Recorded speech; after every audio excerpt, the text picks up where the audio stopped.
Et bonjour, aujourd'hui, je veux vous parler d'un but, et pas n'importe lequel, puisqu'il a été élu but du XXe siècle par la FIFA.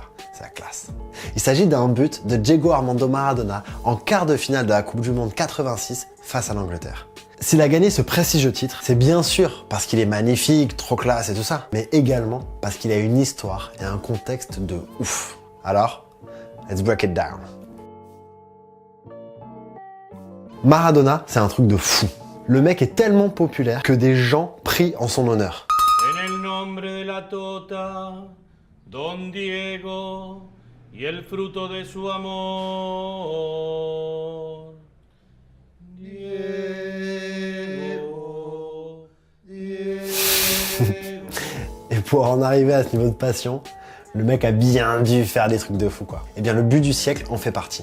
Mais commençons par le début. Maradona, depuis qu'il est minot, il sait ce qu'il veut. Mis sueños son dos.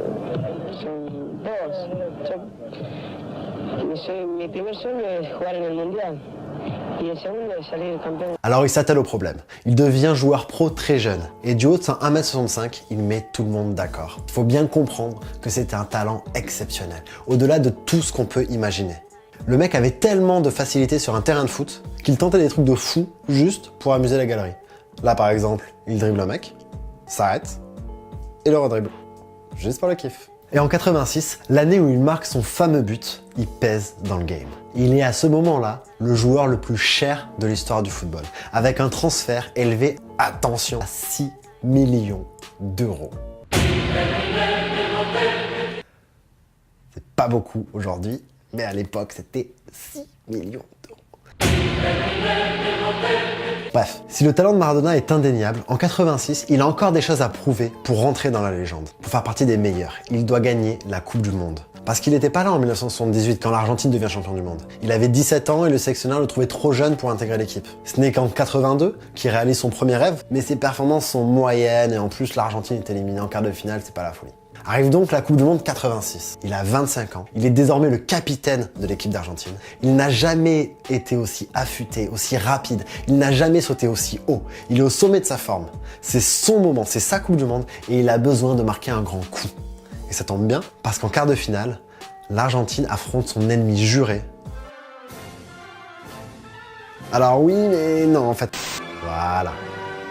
L'Angleterre. Parce que dans les années 80, l'Argentine n'est pas hyper fan de l'Empire britannique. Tout simplement parce qu'ils viennent de se faire la guerre. Une guerre absurde pour des cailloux, les îles Malouines. Alors voilà sans doute qui ne doit rien vous dire, ou presque rien. En gros, les Malouines, c'est un caillou situé à 12 000 bornes de l'Angleterre. Mais vu que c'est un caillou où il fait froid et où il pleut, les British se sont dit « Hey, on va envahir ce caillou ». Le problème, c'est qu'une partie des Argentins considèrent les Malouines comme des territoires argentins. Alors en 82, pour booster sa cote de popularité, le dictateur argentin décide de reprendre les Malouines par la force. Et il a un plan, attention. Il se dit que l'Empire britannique a d'autres chats à fouetter, qu'il va pas contre-attaquer. Du coup, il envoie des mecs envahir l'île serein. Le problème, c'est qu'en face, la première ministre anglaise, c'est Margaret Thatcher. Et son surnom, c'est la Dame de Fer. Et Thatcher, on lui fait pas à l'envers. I feel so deeply and strongly that we have to regain the Falklands for British sovereignty. It is still British. It is still British. Du coup, c'est la guerre. Sauf que l'armée argentine, c'est pas la folie. Pour avoir assez de soldats, ils sont obligés d'envoyer des gamins de 17 ans, à peine sortis du service militaire. En face, les Anglais sont mieux armés, mieux préparés, et ils ne font qu'une bouchée des Argentins. La guerre est bouclée en 2 mois, plus de 600 soldats argentins et 200 Anglais sont tués. L'Angleterre récupère son caillou, il pleut, il fait pas beau. Ils sont contents, Thatcher est réélu. La dictature argentine tombe, mais les problèmes économiques, la misère, la crise sont encore là. L'écrivain argentin, Jorge Luis Borges, décrit le conflit comme un combat entre 2 chauves pour un peigne. C'est exactement ça. Et le climat entre les 2 pays est plus que tendu après la guerre. Les relations diplomatiques sont carrément coupées. Alors autant dire que les Argentins, ils ont gros sur la patate lors du Mondial 86. Et s'il y a bien un match où il faut faire une performance de fou, c'est bien ce quart de finale face à l'Angleterre. La presse argentine en fait des tonnes. Selon eux, c'est l'occasion ou jamais de venger les morts des Malouines.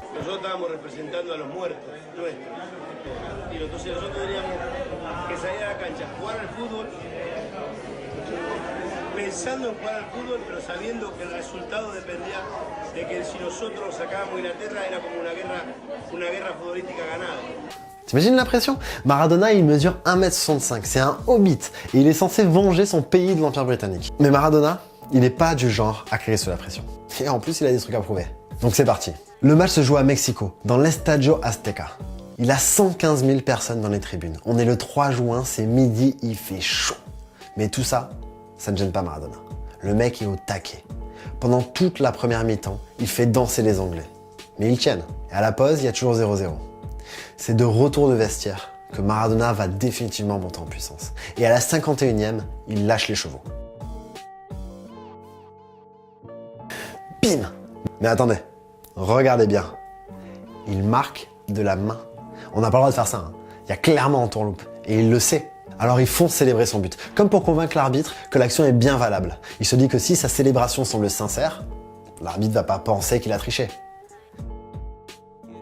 Il faut que l'arbitre y croit, et l'arbitre y croit. 1-0 pour l'Argentine, le hold-up est total. Ce but, hyper controversé, restera dans l'histoire avec le surnom la main de Dieu. Selon la légende, c'est Maradona lui-même qui a eu l'idée de ce surnom. À un journaliste qui lui aurait demandé s'il avait marqué de la main ou de la tête, il aurait répondu « un peu avec la tête de Maradona, un peu avec la main de Dieu ». Mais je vous ai promis de vous parler du but du siècle dans cette vidéo.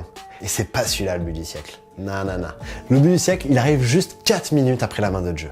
Alors que les Anglais l'ont encore en travers. Au milieu du terrain, Héctor Henrique réalise une passe ultra anodine, putain sa mère là, ultra anodine pour Diego Armando Maradona. Et là, c'est tout simplement du génie.